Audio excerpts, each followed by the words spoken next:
Galilee, and the sons of Zebedee and the two others of his disciples. Simon Peter said to them, I am going fishing. They said to him, we will also come with you. They went out and got into the boat, and that night they caught nothing. But when the day was now breaking, Jesus stood on the beach, yet the disciples did not know that it was Jesus. Jesus therefore said to them, children, you do not have any fish, do you? They answered him, no. And he said to them, cast the net on the right-hand side of the boat, and you will find a catch. They cast therefore, and then they were not able to haul it in because of the great number of fish. The disciples therefore whom Jesus loved said to Peter, it is the Lord. And so when Simon Peter heard it was the Lord, he put his outer garment on, for he was fit for work, and threw himself into the sea. But the other disciples came in the little boat, for they were not far from the land, but about 100 yards away, dragging the net full of fish. And so when they got out upon the land, they saw the charcoal fire already laid, and fish basins and bread. Jesus said to them, bring some of the fish which you have now caught. Simon Peter went up and drew the net to land full of large fish, 153, and although there were so many, the net was not full. Tayo sa rin na lang. Hallelujah.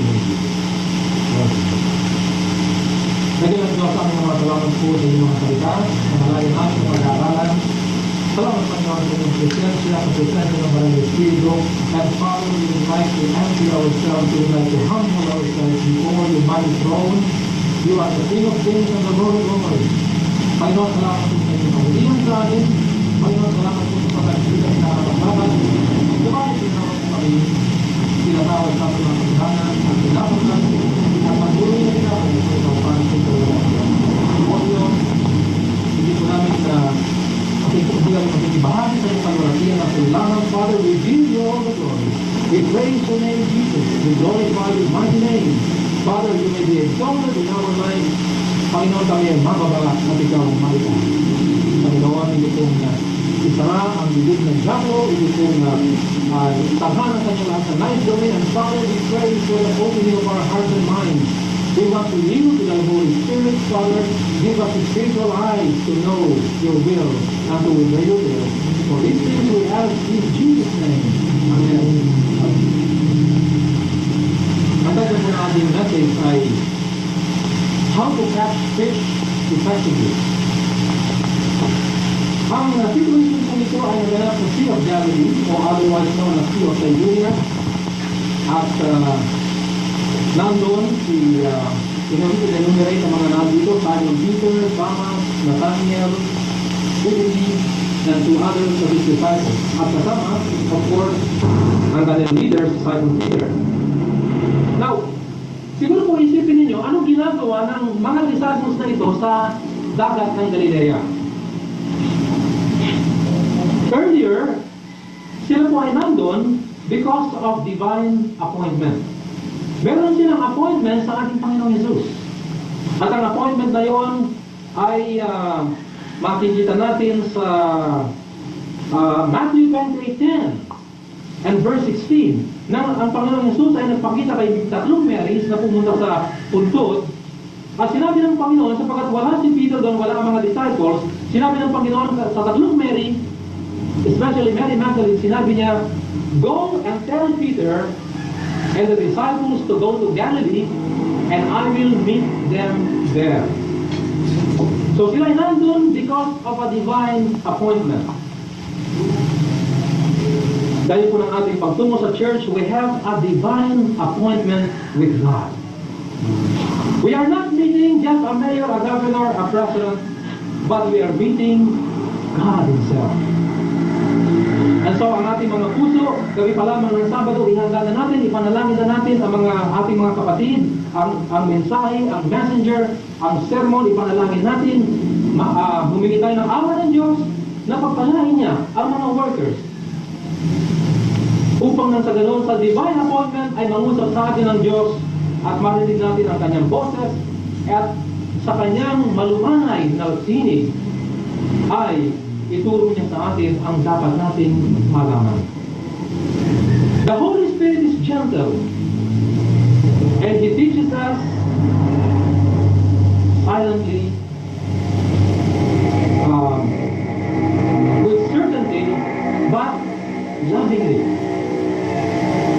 tayo, kamahal ng Diyos. Sabi ni Apostol Pablo, inalagaan ko kayo parang isang maliliit na mga sanggol.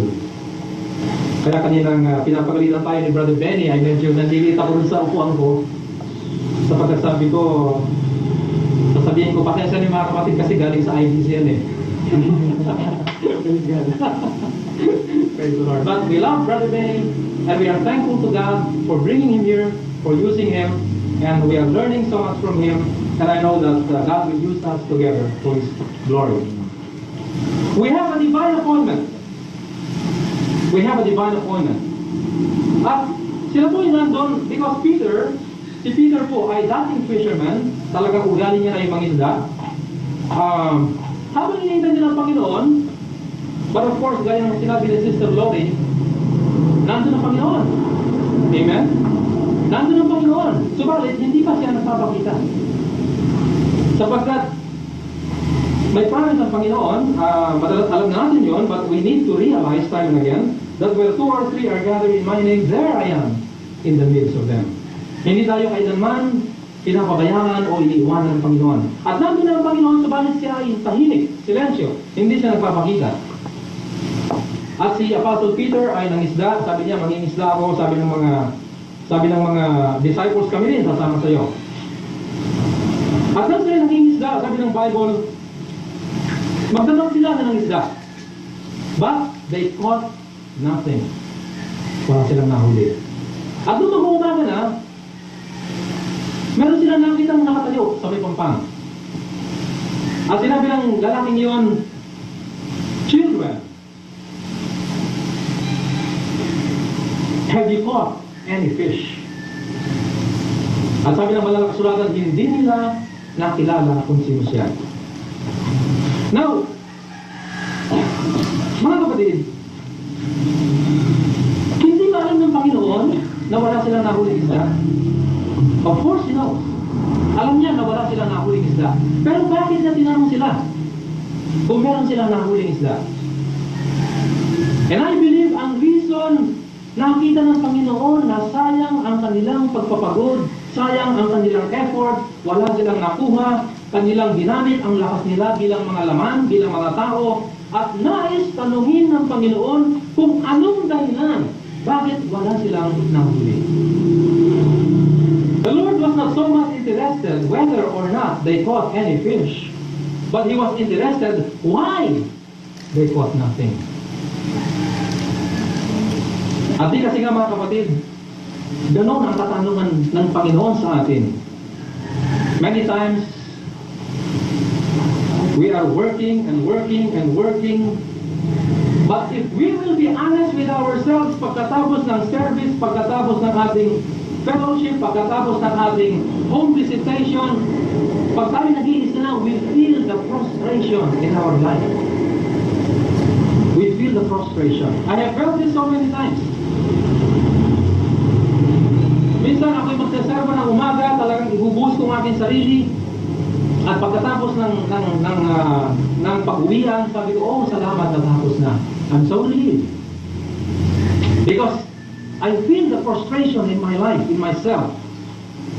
But the explanation is, we have done that work in the energy of the flesh.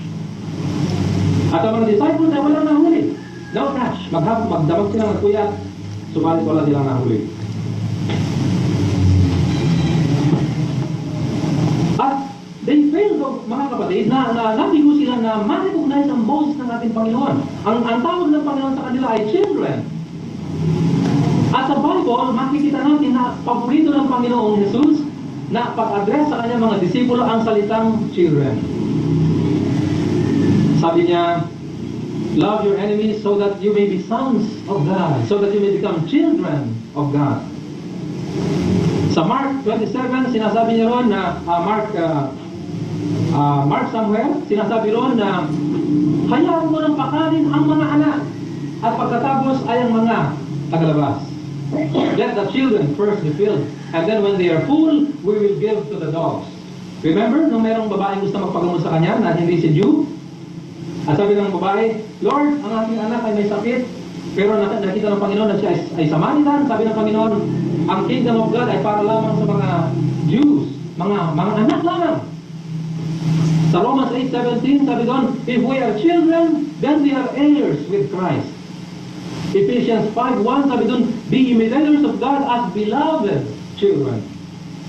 1 John 3:10, by this we know who are the children of God and who are the children of the devil. Anyone who does not practice righteousness, nor who does not love his brother, is of the devil.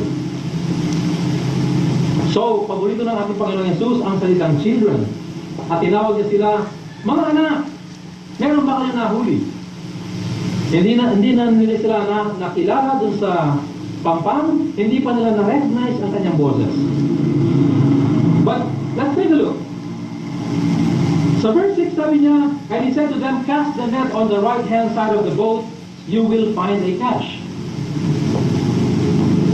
Siguro ang kanilang lambat ay nasa kaliwang bahagi. At sabi ng Panginoon Jesus, ilipat niyo ang lambat sa kanan. At kayo ay makakahuli ng marami. Now mga kapatid, we will recognize here, we will see the fact, the truth, that Jesus is the Lord of the harvest. Jesus is the Lord of the harvest. Sabi niya sa Matthew 9:37 and 38, the harvest is so great, but the laborers are few. Pray therefore to the Lord of harvest to send forth laborers into his harvest field. Makikita natin ang Panginoon Jesus ay siya pa rin ang Lord of harvest. Si Jesus ay Lord ng langit, siya ay Lord ng lupa, at ng isang gabi nalaman natin, siya din ay Lord ng impyerno. Amen? Jesus is in charge in hell. I would like to repeat this kasi wala si Brother Roland ngayon. Kasi tungkol na sila sa sinabi ko ngayon. Sabi niya, Pastor, tungkol ako na sa narinig ko ngayon. Kaya sayang wala siya ngayon. But, dear brother in the Lord, but I want to repeat what I've said the other night, na akala ng maraming tao, ang boss sa impyerno ay si Satanas. Na siya ang amo doon. No! Ang amo sa impyerno ay si Kristo pa rin. Si Satanas ay paparusahan sa impyerno. Kaya ang Panginoon Jesus ay nasa lupa at nakita siya ng isang demon possessed. Sabi ng demon possessed, I know who you are. Did you come ahead of time to punish us? Alam ko kung sino ka, ikaw ang si Jesus, ang anak ng kataas-taas ng Diyos. And therefore, Jesus is Lord of all. Sabi sa Bible, and every knee shall bow, every tongue confess that Jesus Christ is Lord. At sa verse na ito, makikita natin na si Jesus ay siya pa rin ang hari ng karagatan. Alam niya kung nasaan yung mga isda. He knows. Because He created the seas, He created the oceans, He created the fish. Tatanda niyo mga kapatid, nung isang araw, sabi ng mga Hudyo sa kanya, kung talagang galing ka sa Diyos, ba't di ka nagbabayad ng buwis? At sabi niya, sino bang dapat magbayad ng buwis? Yung nasasakupan o yung anak ng kaharian? Anak ng kaharian, sabi niya sa isang disipulo niya, change the world. At nung kami noon ay nasa Amsterdam, at nandun ang mga Negro, Hapon, Koreano, Japanese, mga Americans, mga British, Singaporeans, Malaysians, Filipinos, at kami nag-aawutan sa pangalan ni Jesus. I was praising God, sabi ko, Lord, you are mighty, you are awesome. Po, si AJM. Ay, teka. Awitin natin, ako naman, pagkakalit naman, kasi.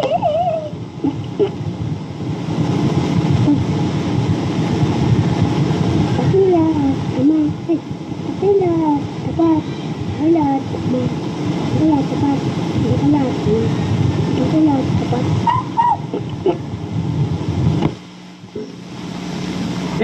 Lahat po ng, sabi ng sa Apokalipsis, nakita ko ang maraming bilang ng tao na galing sa iba't ibang bansa, iba't ibang hukbo. And I'm so thankful that for the grace of the Lord Jesus Christ, you and I will be there.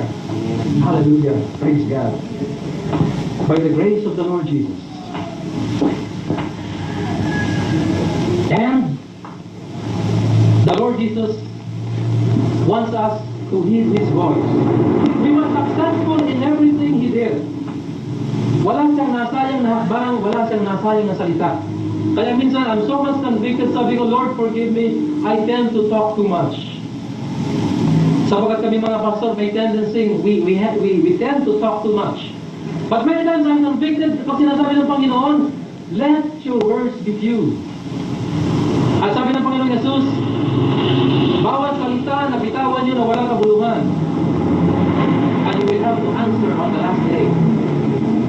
And so I pray, oh God, sabi ko, Lord, give me the wisdom to speak when I have and to keep silent when I have. Remember the Lord Jesus na tinatanong siya ni Pontius Pilate, talaga bang ikaw ang anak ng Diyos?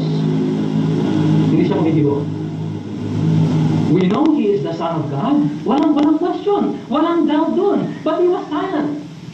Why? Because it was necessary. It was not necessary to speak. Pero sinabi ni Pontius Pilate, I adjure you in the name of the living God, tell me, who are you? Are you the Son of God? And sumagot siya, yes, you say that I am King, I am the Son of God. And how I pray to God that you and I will have the mind of Christ. Upang magkaroon tayo ng spiritual eyes na makita natin ang lahat ng bagay sa paningin ng Panginoong Yesus. Na kung makakita ka ng isang tao na dapat mong kainisan, dapat mong kagalitan, o kaya dapat mong sapagkat sa isang kriminal, hindi sa mananampalataya, sa halip na siya mamuhin sa kanya, makita natin na siya ay dahilan kung bakit ang ating Panginoong Yesus ay namatay din. And Jesus loves him also. Nung ako nandun sa San Antonio na isang araw, kami nandun, kina Brother Bong, nakita ko doon yung mga standby, mga iba sa kanila nakainom, at ako nag-preach I try to preach the Word of God, at sabi ko, Lord, salamat sapagkat mahal mo din sila. You also love them, you also died for them. At dahil sa yun, ay binili mo ako ng pag-ibig na ipahayag sa kanila ang iyong mga salita. Now let's look at the life of the Apostle John. Sa verse 7, mga kapatid, the disciple therefore whom Jesus loved said to Peter, it is the Lord. Ang Panginoong Yesus ay hindi nakilala ni Pedro, pero si Apostol Juan ay nakilala niya agad ang Panginoong Yesus. Bakit? Sapagkat sabi sa Bible, si Apostle John dun sa Last Supper, palagi siyang malapit sa ating Panginoong Yesus. Katunayan, nung sinabi ng Panginoong Yesus na one of you will betray me, hindi nagulong ka nila mga isipan, sabi nila, sino kaya? Ako kaya magbibitray sa Panginoong Yesus? At sabi sa 1 Corinthians 3, 5, and 9, it is God who gives the increase. Sa Corinthian Church, nagkaroon ng problema ang mga Kristiyano sapagkat nag-away-away na sila. Kami, ang pastor namin si Apollos, kami, ang pastor namin si Pablo, si Peter, ang gusto namin pastor. At sumulat si Pablo, sabi niya, who is Peter, who is Apollos, who is Paul? We are nobody. We are nobody. Ang importante, it is God who gives the increase. It is not important, sabi ni Apostle Paul, kung sino ang naghasik, kung sino ang nagtanim. Ang importante, ang Diyos ang nagbibigay ng pagtubo. And how I think of our brother Romy sa Santa Ines na sabik ako makita siya mamayang hapon because we had this little problem kung sino magpapastor doon. At ako talagang sabik because I want to see him and embrace him in the name of Jesus and tell him how much I love him and how much I would like to work together with him para sa gawain ng Panginoon sa Santa Ines. Sapagkat ang importante, yung hindi siya magpastor, hindi ako magpastor, ang importante, pareho kaming gumagawa at ang nabuburi ang Panginoon. And God is giving the increase. So sa Santa Ines, nakikita ko na maraming mga standby doon ng mga kabataan. Sabi ko, bakit standby na kayo ngayon? Hindi ba tagulan ngayon na nagtatanim? Kasi kung pastor, sabi nila, tapos na kami nagtanim. Kaya hinihintay na lang namin na mag-ani. Eh sabi ko, how wonderful! Ang trabaho lang ng tao ay magtanim, tapos hihintayin na niya yung ani. Because God is the one giving the growth. Amen? It is God who is giving the growth. Ang trabaho lang natin sa OSC ay mag-share, mag-witness, magbigay ng trust.